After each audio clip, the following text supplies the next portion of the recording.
کے جو گرو ہیں انہوں نے یہ بھی عقیدہ لکھا ہے، نبی کو دیوار کے پیچھے کا علم ہے، معاذ اللہ، نبی کے علم غیب کے متعلق یہ کہا کہ شیطان کا علم نفس سے ثابت ہے، یعنی دلیل سے ثابت ہے۔ نبی کے لیے کون سی دلیل سے علم غیب ثابت ہے؟ ان اندھوں کو قرآن کی دلیلیں نظر نہیں آتی ہے۔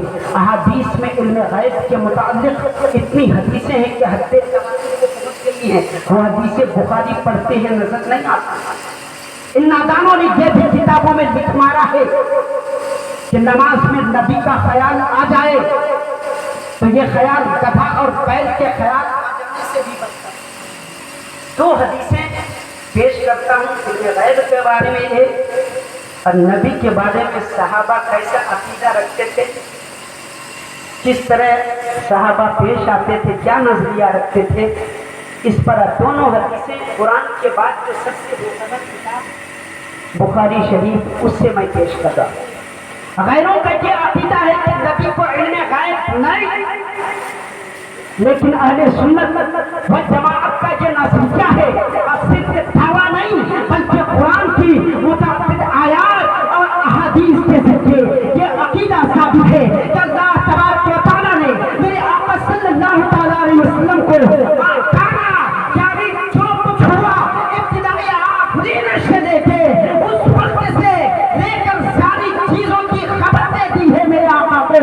جنتی جنت میں داخل ہوں گے، جہنمی جہنم میں داخل ہوں گے، اس وقت تک ابتدائی آفرین سے لے کے اس وقت تک جو کچھ ہوا جو کچھ ہوگا ساری چیزوں کی خبر اللہ تعالیٰ نے میرے آقا کو دی۔ سنے حدیث ہے بخاری کے اندر، یہ حدیث ہے حضرت عمر رضی اللہ تعالیٰ عنہ بیان کرتے ہیں، قابا فینا النبی صلی اللہ تعالیٰ علیہ وسلم فاخبرنا عن بدء الخلق حتى دخل اہل الجنت منازلهم واہل النار منازلهم۔ حضرت عمر یہ بیان کرتے ہیں کہ ہمارے درمیان میرے آقا صلی اللہ تعالیٰ علیہ وسلم کھڑے ہوئے اور خبریں دینا شروع کی، خبریں دینا شروع کی، یہاں تک کہ ابتدائی آفرین سے لے کر کے جنتی کے جنت میں داخل ہونے، جہنمی کے جہنم میں داخل ہونے تک کی ساری چیزوں کی ہمیں خبریں دیتے۔ صحیح مسلم کے اندر اور دیگر احادیث کی کتابوں کے اندر یہ حدیث کا مضمون موجود ہے۔ میرے آقا منبر شریف پہ کھڑے ہوئے خبر دینا شروع کی، صحابہ کا مجمع ہے، ظہر کا وقت ہوتا ہے، میرے آقا منبر شریف سے اتر کر کے نماز پڑھاتے ہیں، پھر میرے آقا منبر شریف پہ تشریف لے جاتے ہیں، خبر دینا شروع کرتے ہیں، عصر کا وقت ہوتا ہے، میرے آقا منبر شریف سے اتر کر کے نماز پڑھاتے ہیں، اس کے بعد پھر میرے آقا منبر شریف پہ تشریف لے جاتے ہیں، خبر دینا شروع کرتے ہیں۔ صحابہ کا بیان ہے فاخبرنا بما کانا و بما یکون یوم القیامہ، میرے آقا علیہ الصلوۃ والتسلیم نے اس مجلس مبارک میں جو کچھ ہوا قیامت تک جو کچھ ہونے والا ہے ساری چیزوں کی میرے آقا نے خبر دے دی، ساری چیزوں کی میرے آقا نے خبر دے دی ہے۔ تفصیل میں جاؤں تو گھنٹوں گفتگو کر سکتا ہوں، یہاں تک احادیث میں آتا ہے جو بڑے بڑے فتوے رونما ہوں گے ان فتنوں کی بھی خبر دے دی میرے آقا نے، ان فتنوں کے جو بڑے بڑے قائدین ہوں گے ہوئے یا ہونے والے ہیں ان قائدین کے اسما کی بھی میرے آقا نے خبر دے دی۔ آپ یہاں کہیں گے کہ اس مختصر سی محفل میں اس وقت سے لے کے قیامت تک ہونے والی چیزوں کی کیسے خبر دے دی، تو میں جواب میں کہوں گا یہی تو نبی کا معجزہ ہے، یہی تو نبی کا معجزہ ہے۔ معجزہ کا مطلب ہی یہی ہوتا ہے کہ جو عقل میں سما نہ سکے، جو عقل کے خلاف ہو۔ حضرت داؤد علیہ السلام کے بارے میں آتا ہے کہ وہ زین کستے تھے گھوڑے کا، تو زین کسنے سے لے کر کے سوار ہونے تک زبور شریف کی وہ تلاوت کر دیا، تلاوت کر دیا۔ ایک اور ہے، بہت سے لوگ کہتے ہیں کہ نبی کی تعظیم اپنے بڑے بھائی کی کرتے ہیں، نبی اپنی طرح، نبی تو اپنی طرح بچے، لیکن بخاری کے اندر یہ حدیث پاک متعدد مقام پر الفاظ کے اختلاف کے ساتھ موجود ہے۔ حدیث کے الفاظ آپ سرچ کر سکتے ہیں یا کسی سے کروا سکتے ہیں، میں پڑھ رہا ہوں سما، بڑی پیاری حدیث ہے، مشہور صحابی رسول حضرت انس رضی اللہ تعالیٰ عنہ سے مروی ہے، عن انس بن مالک الانصاری وكان تبع النبي صلى الله تعالى عليه وسلم وخدمه وصحبه ان ابا بكر كان يصلي لكم في وجه النبي صلى الله تعالى عليه وسلم الذي توفي فيه. كشف النبي صلى الله عليه وسلم ستر الحجرة ينظر الينا وهو قائم كأن وجهه ورقة مصحف ثم تبسم يضحك فحممنا ان نفتتنا من الفرح برؤية النبي صلى الله تعالى عليه وسلم. مدد کے گئی تكبير على رسالة علماء على سنة اتساع القبلة.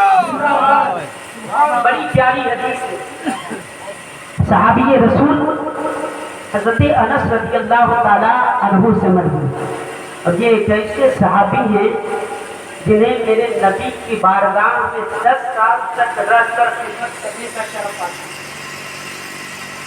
حدیث میں خود ہے وَكَانَ تَبِعَ النَّبِي صلی اللہ علیہ وسلم وَخَدَمَهُ وَصَحِبَهُ. وہ نبی کریم صلی اللہ علیہ وسلم کے ساتھ رہتے تھے اور خدمت کرتے تھے.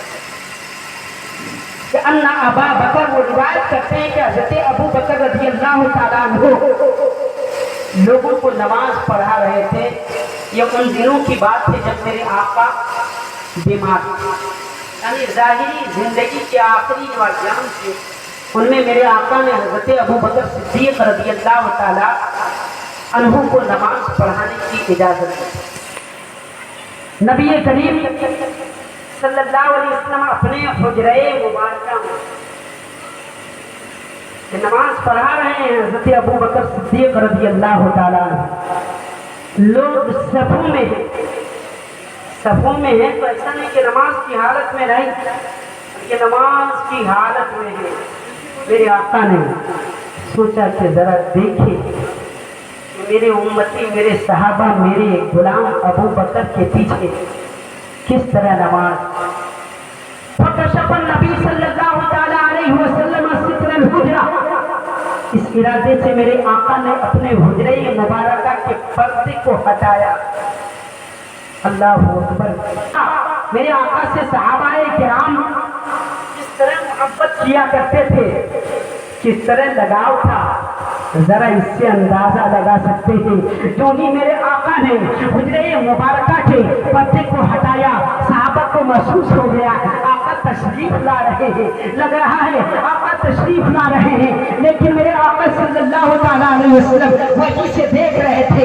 ینظر الینا وہو قائم، وہیں سے کھڑے ہو کر میرے آقا دیکھ رہے تھے. صحابہ کرام حالت نماز میں ہیں، لیکن اللہ اکبر، نبی کے چہرے کی دیدار کرتے کتنے بیتاب تھے کہ حالت نماز میں چہرہ مبارکہ جو قبلہ کی طرف تھا صحابہ کا، اپنے چہروں کو قبلہ سے پھیر کر کے، قبلہ سے ہٹا کر کے چہرہ مصطفیٰ کو دیکھ رہے ہیں. صحابہ کا عقیدہ دیکھ لیں کہ وہ آپ کیا بنا کہتے ہیں نبی ہماری طرح ہے، نبی کی اپنی طرح تعظیم کرو، نبی کو اپنی طرح کہو، نبی کو بڑے بھائی کی طرح کہو. لیکن صحابہ کا عقیدہ دیکھے، جیسے ہی چہرے مصطفیٰ کو دیکھا، جیسے ہی چہرے فتوحات کو دیکھا، وہ بیان کرتے ہیں کاننا بچا ہوں ورقۃ مصحف. ہمیں ایسا محسوس ہوا جیسے قرآن کے اوراق کاننا وجہہ ورقۃ مصحف. کاننا وجہہ، ایسا محسوس ہو رہا تھا کہ پیارے آقا کا چہرہ ایسے ہی ہے جیسے قرآن. آگے اور دیکھیں ثم تبسم یظہر، تبسم یظہر. میرے آقا نے صحابہ کو دیکھ کر مسکرایا، مسکرایا، صحابہ کو دیکھ کر مسکرایا. آگے دیکھیں صحابہ بیان کر رہے ہیں کیونکہ آقا صلی اللہ علیہ وسلم کو دیکھے ہوئے کچھ مدت ہو گئے تھے، دن ہو گئے تھے، اس لیے جو ہی ہم نے